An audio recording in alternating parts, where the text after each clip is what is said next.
guest today, Cindy Costa, talking about Lend a Hand. Cindy, it is that time of year again. Talk to us about Lend a Hand and what it is and who it's for. Well, it's our annual fundraiser. We do this to raise money for our 4 community support houses, which include the Pites Cancer Support House, the Rappel Diabetes Learning Center, the Muruck Family Education Center on Aging, and the Schliemann Center for Women's Health Education. You got it all. That's wonderful. Got them all in. We do this each and every year to raise money for these support houses because it costs about $400,000 to keep these operating. And they're there for the community. They sure are. Anybody and everybody can come to them. We had probably close to 20,000 people come in, call, receive some kind of services through these houses last year, and almost everyone is free of charge. Right.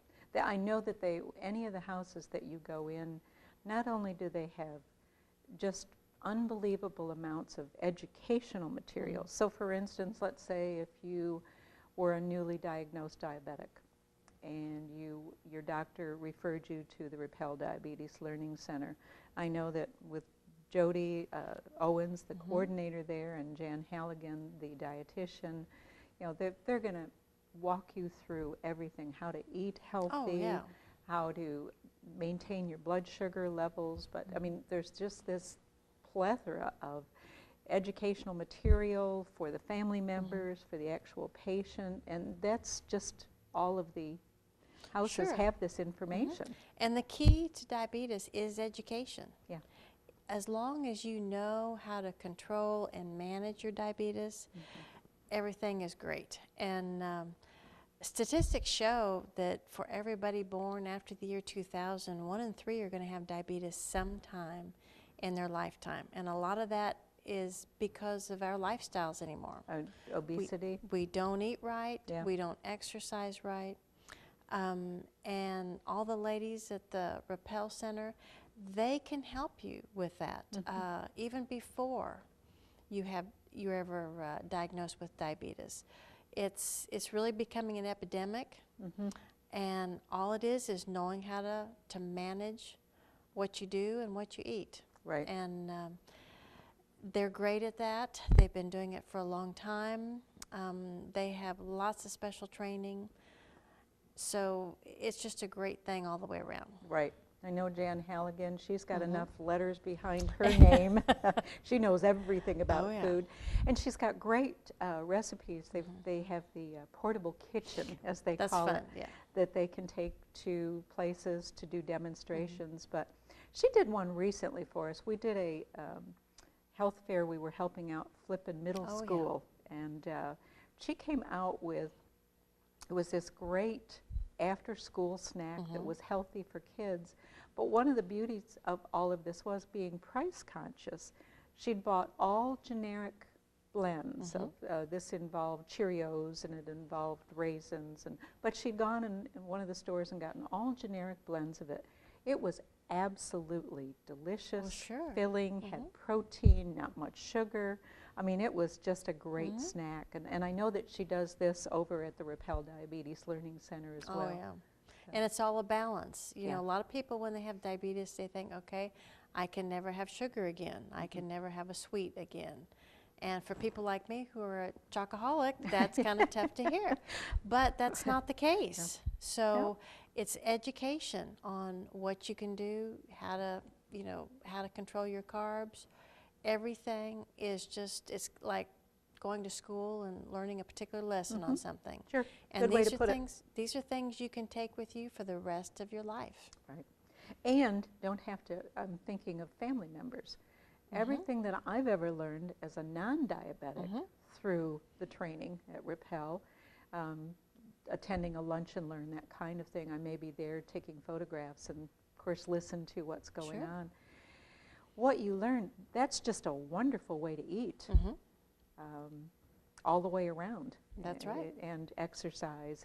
And by understanding the importance of the exercise and what your body's doing with the calories that you're putting in. And I mean, it's just incredible. And Jody Owens, registered nurse, she's got so much special training So, and we can say that about all the houses. Sure.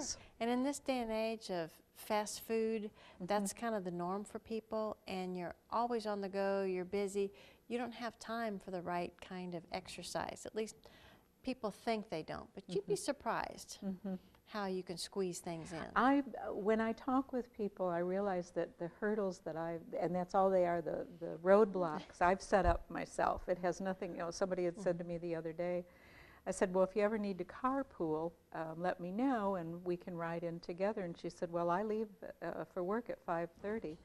And I'm thinking, okay, I come in early, but not quite that early. Well, she goes to the gym first. Yeah. Before she even starts her day. And I thought, yep. And that's why she's feeling so good and looks so good. And yeah. So. And then, and you'd said that now with the lend a hand, we better get back to that. We're getting. So the 4 community houses are going to receive the benefits from the fundraiser. Yes. And I believe you told me earlier, October 26th. It's a Saturday. We start on October 25th. Okay. With we have a radiothon. KTLO radio station is putting this on from 6 a.m. until 10. And people can call in with pledges. Oh, that's great. And we encourage you to stop by the radio station too if you'd like. We're going to be having great stories on air. And, it'll just be kind of a fun time for everybody. So if you've got a special story about how the houses have benefited you or a loved one, stop in at KTLO on Friday, October 25th, early, early. And share that story. That's right. Yeah. And then on Saturday, the 26th, that's when we start in with another big day. We're having a live auction. Oh, wow. Our buddy Chris Nassari, who's always entertaining, is the auctioneer. He's a great auctioneer. And so that's going to start at 10 o'clock. Now people can come and preview all of our items. We'll have a huge tent full of items. And they can start previewing those at around 9 o'clock. Okay. And we'll also have all of our community houses open because the tents will be set up right in front of the houses. Okay, so the tents are there, so rain or shine, that's you're right. having the event. It's also the 50th anniversary date of when the hospital went from, it started out as 39 beds, and we're now licensed for 268, so we've certainly grown in those 50 years, but it is the actual anniversary date of the opening of the hospital. What a great way to spend the day. Oh, yeah. Yeah, and there's nothing better than an auction. Oh, it'll be so much fun, and like I said, everybody can come and go through the houses, see what they have to offer. We've got drawings inside each house. They've got little giveaways for everybody. And then we've got area banks coming and cooking up hot dogs and hamburgers for us. Oh, wow. So the great thing is you go and tour the community houses, you get a lunch for free. If you're just there for maybe the auction or just want to stop by for a hot dog hamburger, it's a $2 donation. Oh, that's great, because I know that's the way you guys put that all together. It's a drink and chips and a hot dog or hamburger, and it's a good lunch. Yes. But we really encourage you to go ahead and go through the houses. People don't realize what's there. What's offered. What's that's offered. right. Yeah. They're a little surprised the first time they go into any of them and can't imagine that a town like Mountain Home has such things, because we don't know of any place in the rest of the country that has these 4 kind of support houses. Right. You might find, I think there might be 15 or so cancer support houses around the country, but most of these other things, it's a little cubicle inside of a hospital. Right. Where these are nice, warm, cozy, inviting very places. Very inviting, very warm. And run, that's another area to try and let people know about too. Each of the houses has a coordinator, but the primary running of the houses are done by our volunteers. So this is another area. If you've thought about volunteering and thought, well, yeah, but I don't know what I'd do at a hospital, what would I do? Here's another avenue for you to take a look at. Absolutely. And it's so rewarding. The volunteers that are in this house, this is their passion. And they love what they do and enjoy coming in. Some of them will come in more than once a week to volunteer. Some of them come in for, half a day each week. and they have a variety of things they do. They match you up with what you like to do. Right. And so everybody has a great time, and there's always wonderful, smiling, helpful faces when you come in any of the houses. Yeah, there sure are. And like you said, there's some that like to be right there. They may want to be the meter greeter, answer the phone, handle the business of the day. And then there's those that like to work behind the scenes. And there is something for everyone, absolutely everyone that wants to volunteer. Oh, yeah. So tell us more about the actual day. So we know it's going to be Saturday, October 26th. Yes. You said they could come and view the items around 9. Around 9. And we've got some great items, too. Oh, tell us about those. Oh, we've got lots of different kinds of furniture, some pieces that are, you know, looks like they have never been used or recently reupholstered. And a lot of unique items, too, for literally every room of your house. Wow. Dining room, bedrooms, living room, all kinds of things like that.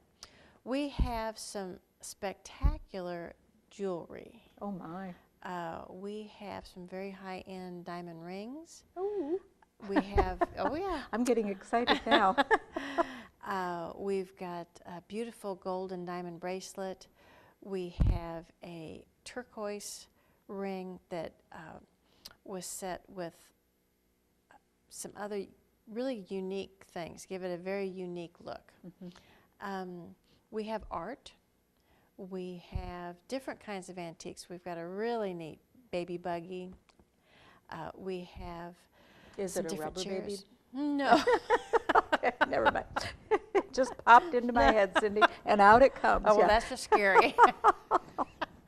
I've seen how your mind works. Yeah. We have, someone had made a dollhouse, and it's very unique because it's very large and it looks like an old-time log cabin. Oh, my. And it is complete with furniture, including a teeny tiny little bearskin rug to go in there. So that'll make a great thing. Christmas for a is child. coming. Oh, yeah. My goodness, what an ideal I know. present for a child for Christmas. We've got some antique, beautiful chairs. We have a telescope. We've got a full-size Las Vegas slot machine, which that would be fun. We have Razorback tickets, a package of 4 to the Mississippi game that'll be in Little Rock toward the end of November. So I know we'll have a lot of Razorback fans wanting those. Oh, my goodness, my goodness. So, We've got lots of different kinds of exercise machines. Okay. We have Waterford Crystal. oh, I'm going to stop you right there. We need to take a short break. I want to hear all about the rest of the items because I know that you've got more. So Oh, yeah. we need to take a short break, but we'll be right back. Don't go away.